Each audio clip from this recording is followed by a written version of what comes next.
English Junior, August 2011. Start.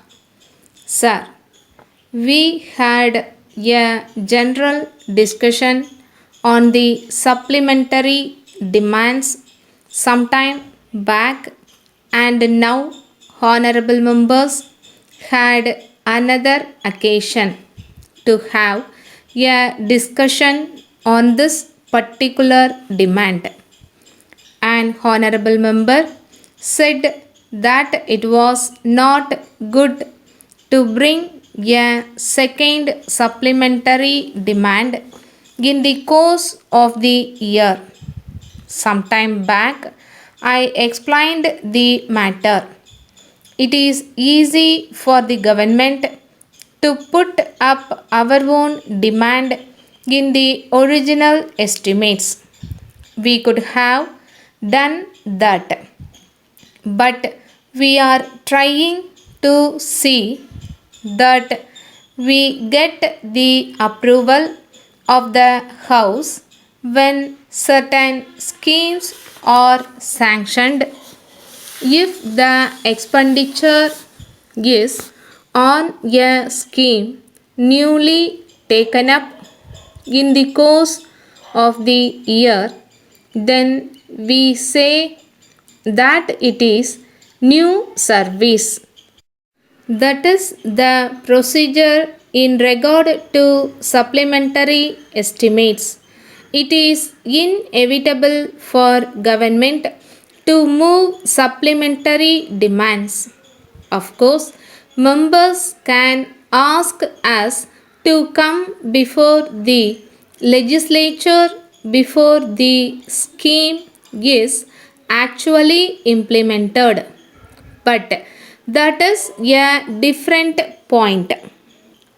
One honorable member said that the guest houses should be better furnished and that first class hospitality should be shown to the guests who arrived here. We are thankful to him for his suggestions. After all, it is necessary that guests who come from foreign countries and various places must be received appropriately. Every state spends a large sums of money on the tours for visitors. It must not be said that we do not want to maintain a guest house. But if we maintain a guest house, it is desirable that the state guest house should have proper furniture and it should be maintained at a high level. So, we shall see what can be done with regard to the guest houses. On this occasion, the question of the tours of ministers was raised.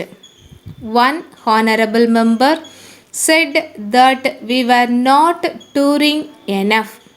Sometimes we get tired when we come back after a tour. There, so many non officials come to us and make representations. As a matter of fact, we gather much information from these people.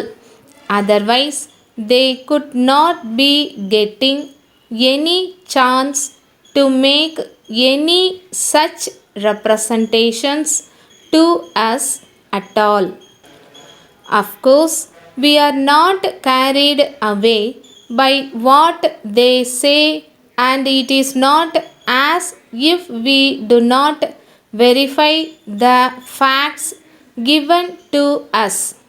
Sometimes it gives some sort of relief to them when they represent their own grievances to us. Letter from the New India Cotton Mills Limited, Mumbai, to Mrs. Murugan and Company, Chennai.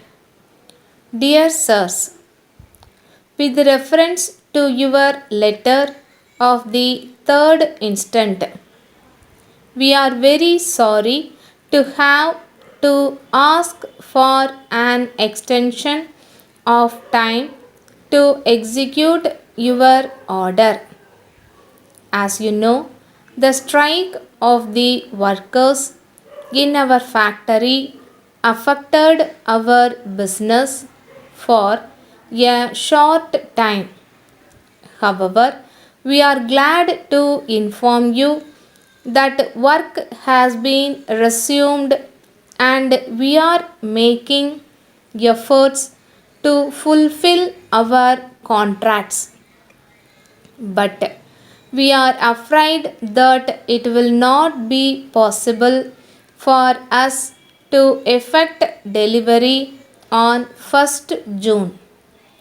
We are confident that we will be able to effect delivery on 1st July, and we hope that you will agree to this course.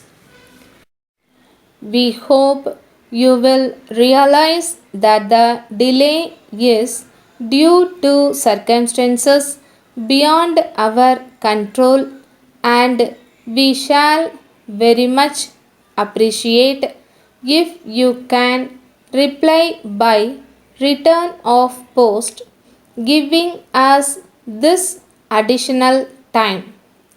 Yours faithfully, Star.